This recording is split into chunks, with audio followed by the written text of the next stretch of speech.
ateina pas žvėrį. Va, koks tai kolių žvėris, ar matai. Mes su sūnum atėjom.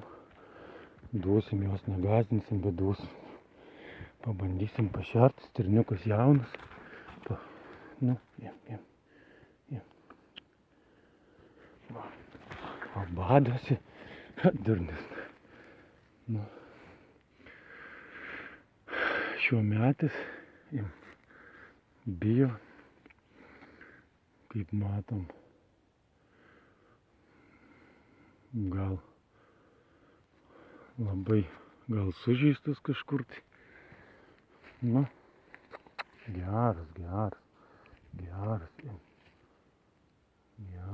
geras. Nu, imsi.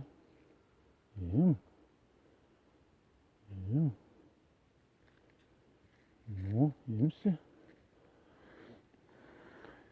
Ateisi. Opa!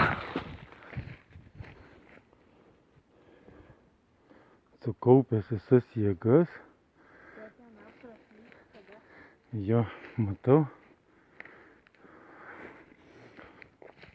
Šiaip sužeistas jisai yra stipriai.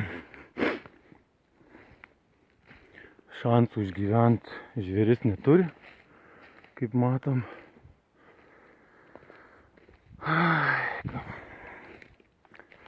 Neaišku, kas jį taip sužeidė.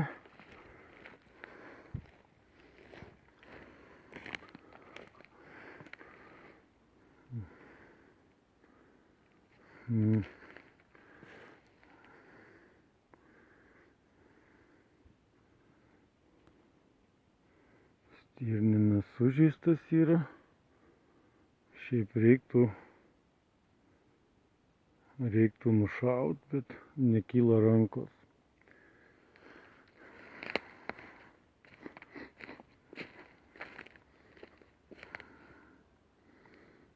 Va tokis tas gyvenimas pas mus.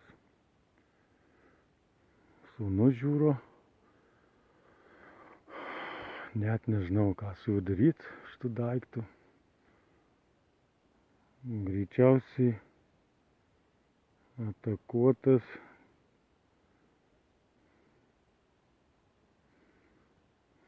Net nežinau. Nu, sūnau, ką mes su juo darom?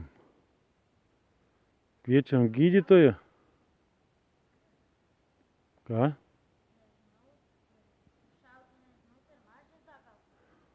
Nu, manyčiau, jo mažiau. Nu, ką padarys? At kaip žvėris, kaip geras.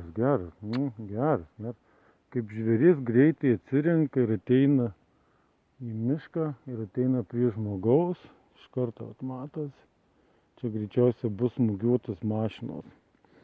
Gerai, bandom skambinti 112, palikam ją ramybėj, šitą žvėriuką.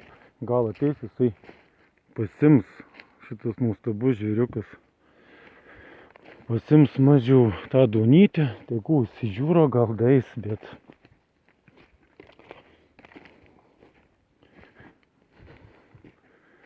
Kaip... Nu, nelabai nori glostyti.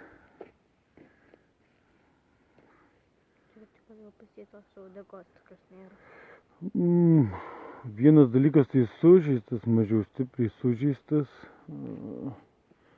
smūgiuota į užpakalį. Šansų išgyventi jisai gamtoj neturi. Jisai mirs vis tiek. Net nežinau. Gal reiktų ateit. Gaila nušaut.